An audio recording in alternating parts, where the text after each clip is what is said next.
में पढ़े तो पड़ जाला पीछे सखी बाटे मुंह जोरे धके उड़नी के घींचे जाई कॉलेज में पढ़े तो पड़े जाला पीछे सखी बाटे मुंह जोरे धके उड़नी के घींचे लफुआ के टोली लेके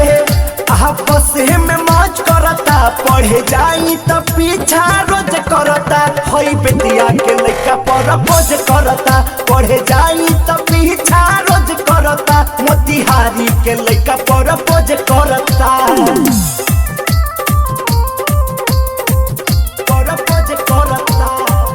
पढ़े जाई तो पीछा रोज करता मोतिहारी के लइका पर बोझ करता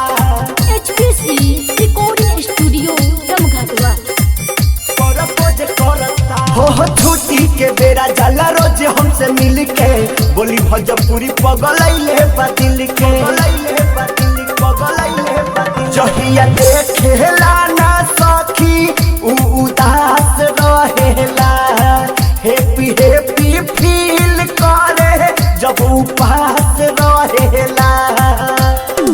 छने भर देखे ना तो हमरे खोज करता पढ़े जाई तो पीछा रोज करता रमगडवा के लइका पर बोझ करता पढ़े जाई तो पीछा रोज करता रकसवल के लइका पर बोझ करता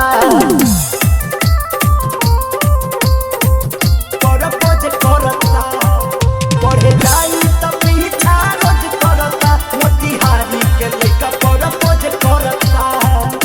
HPC रिकॉर्डिंग स्टूडियो रमघाटवा दिल में बसावल चाहे पहिला नजर में घूमता रे कितना हो मजनू शहर में राइटर सुधीर चंदन हरियम पवित्रवास ना होई हमारा खातिर